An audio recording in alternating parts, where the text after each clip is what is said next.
Lorsque vous travaillez pour un chèque de paye, ou lorsque vous travaillez pour un chèque de paye, ou lorsque vous travaillez pour de l'argent, vous prendrez toujours des décisions basées sur l'espoir de pouvoir être payé un peu plus.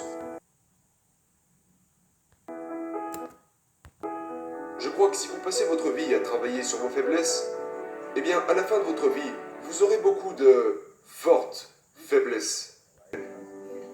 Je connais beaucoup de mes fans. Ils suivent mon travail, ils me regardent sur les réseaux et ils sont à l'école actuellement, ou ils sont sur le point d'obtenir leur diplôme. Quand nous sommes jeunes, nous essayons toujours de déterminer quel chemin nous devrions emprunter et quelle carrière nous devrions choisir. Numéro 1. Découvrez exactement qui vous êtes et quelles sont vos forces dès le départ. Voyez-vous, la plupart des gens vous disent de travailler sur vos faiblesses. Je ne crois pas en ça. Je crois que si vous passez votre vie à travailler sur vos faiblesses, eh bien, à la fin de votre vie, vous aurez beaucoup de fortes faiblesses. N'est-ce pas? Et ce que nous voulons faire, c'est découvrir qui nous sommes et dans quoi est-ce que nous sommes bons, dans quoi est-ce que nous sommes naturellement bons. Et il y a de fortes chances que ce soit des choses que vous aimez faire, qui vous passionnent. Ensuite, choisissez une ou deux choses et vous devez y consacrer toute votre énergie. Et vous deviendrez exceptionnellement bon.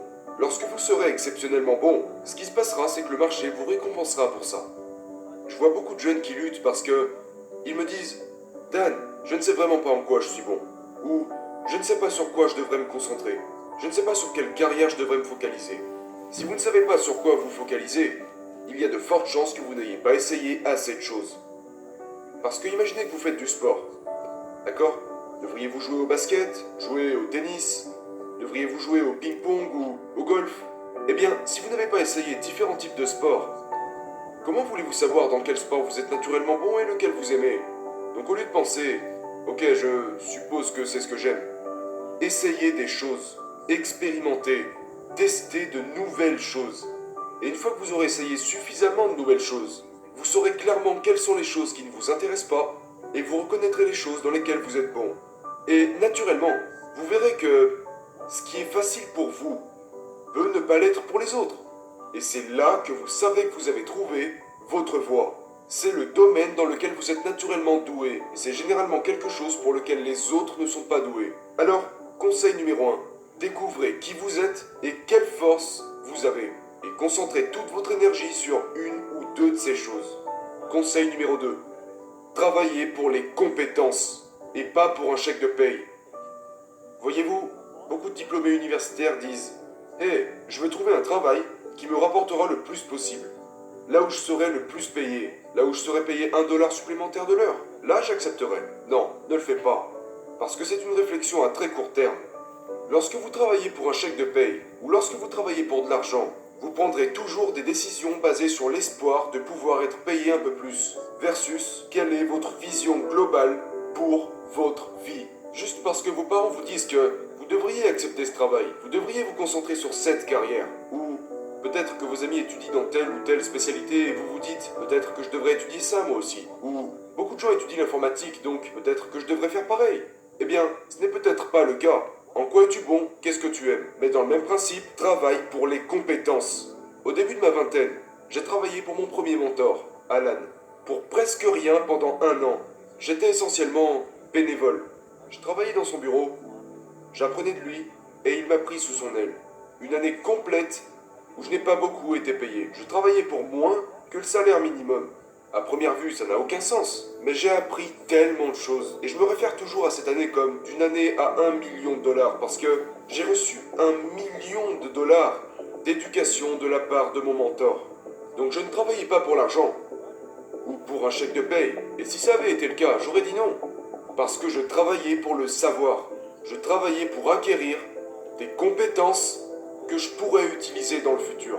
La plupart des gens qui ont des difficultés financières, ils veulent plus de revenus sans compétences. Vous n'avez pas de problème d'argent, vous avez des problèmes de compétences. Parce que le marché est toujours prêt à payer les personnes talentueuses et compétentes. Travaillez vos compétences, travaillez pour les compétences. Choisissez une entreprise, choisissez quelqu'un dont vous pourriez tirer quelque chose. Ne travaillez pas seulement pour un salaire, travaillez pour les compétences. Conseil numéro 3. Pensez à long terme, pas à court terme. Une des plus grosses erreurs que les jeunes font très régulièrement, que je vois parfois sur les réseaux, même parfois certains d'entre eux avec lesquels j'ai fait affaire, ils ont une mentalité à très court terme. Ils essaient de gagner rapidement de l'argent, ils essaient de devenir riches rapidement.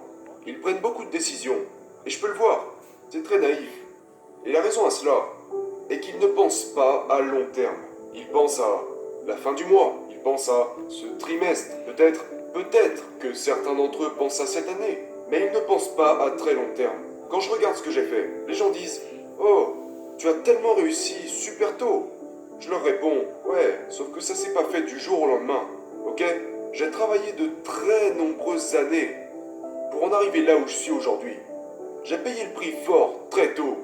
Quand j'étais jeune, quand j'allais à l'école, les 5 premières années de ma vie, quand tous mes amis allaient boire de l'alcool, faire la fête, courir après les filles et juste passer du bon temps, durant les 5 premières années de ma carrière, je n'ai pas pris un seul jour de congé. J'ai travaillé 12 à 14 heures par jour, chaque jour.